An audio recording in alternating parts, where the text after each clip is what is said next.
जय माता दी दोस्तों, बहुत बहुत स्वागत है आप सभी का व्रत त्योहार उपाय चैनल में। दोस्तों, नवरात्रि की शुरुआत हो चुकी है। साथ ही हमने माता के स्वागत के लिए अपने घर में उनकी चौकी भी तैयार की है और उस पर करी है कलश स्थापना। लेकिन नवरात्रि समाप्त होने के बाद दुर्गा माँ की इस चौकी को कैसे हटाना चाहिए और नवरात्रि के बाद पूजा के बचे हुए सामान का क्या करना चाहिए, आज का वीडियो दोस्तों इसी पर आधारित है। आपको इन सभी बातों की जानकारी मैं इस वीडियो में दूंगी, लेकिन अगर आपने अभी तक चैनल सब्सक्राइब नहीं किया है तो पहले चैनल को सब्सक्राइब जरूर कर लें।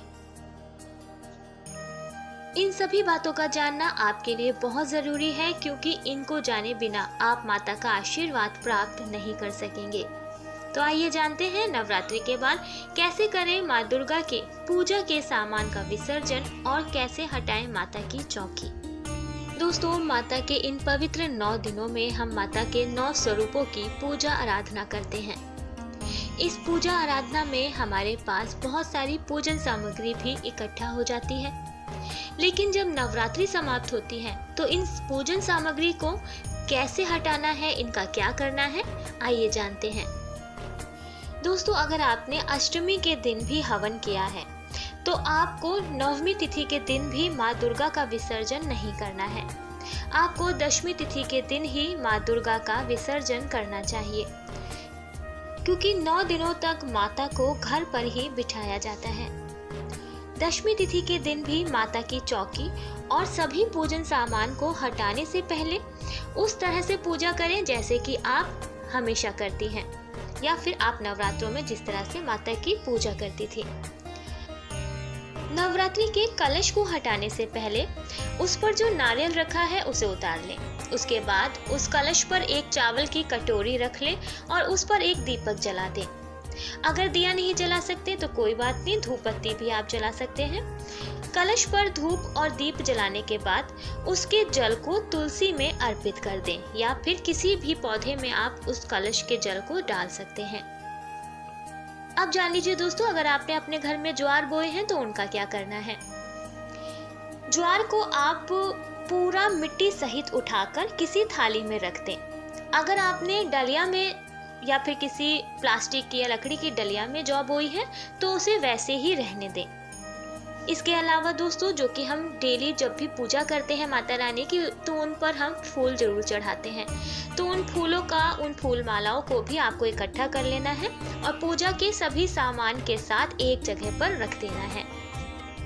इसके अलावा दोस्तों, पूजन की बहुत सारी सामग्री होती है, जैसे कि आपने जो भी धूप बत्ती जलाई है, दिए जलाए हैं, उनके अंश बाकी रह जाते हैं। इसके अलावा जैसे मैंने बताया, कुछ फल होते हैं जो हम चढ़ाते हैं, वो भी होते हैं। इसके अलावा मिठाई है या फिर प्रसाद आपने जो चढ़ाया है, और लौंग, इलायची और पान के पत्ते, इन सभी चीज़ों को, जो भी सामग्री आपने चौकी पर माता को चढ़ाई थी, अर्पित की थी, उन सभी को एक जगह इकट्ठा कर लें।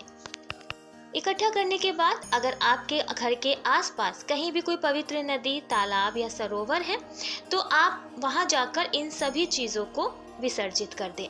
अगर आप नहीं जा सकते हैं तो कोई बात नहीं, किसी के हाथों भी आप इन सब चीज़ों को विसर्जित करा सकते हैं।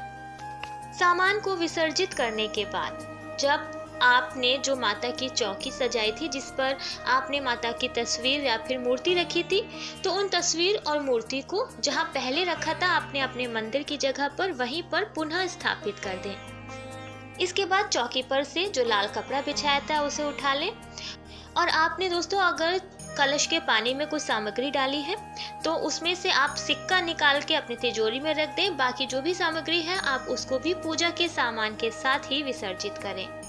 इसके अलावा जब हम कलश रखते हैं दोस्तों, तो हम एक अंजुरी चावल भी रखते हैं चौकी पर। तो उन चावलों को उठाकर आप अपने भंडार घर में या रसोई में जहाँ पर आप चावल रखते हैं उन्हीं में मिक्स कर दें। इसके बाद आप उस चौकी को हटा सकते हैं और उसकी जगह पर 2 दीपक जरूर जला दें और 2 फूल भी वहाँ रख दें, क्योंकि माता की चौकी के स्थान को कभी भी खाली नहीं छोड़ा जाता है। अंत में आपने जो हल्दी, सुपारी और पैसे माँ दुर्गा को चढ़ाए थे उसे अपनी तिजोरी में रख लें। ऐसा करने से आपके घर में कभी भी पैसों की कमी नहीं होगी तो दोस्तों ये थी माता की चौकी को हटाने की, साथ ही बची हुई पूजन सामग्रियों का क्या करना है उन सब के बारे में विस्तृत जानकारी। मैं आशा करती हूँ दोस्तों आप इस वीडियो को पसंद करेंगे। साथ ही अगर अभी तक चैनल को सब्सक्राइब नहीं किया है तो चैनल को सब्सक्राइब भी करेंगे और वीडियो को लाइक करेंगे, ज़्यादा से ज़्यादा शेयर भी करेंगे और देखते रहिए व्रत त्योहार उपाय चैनल। जय माता दी।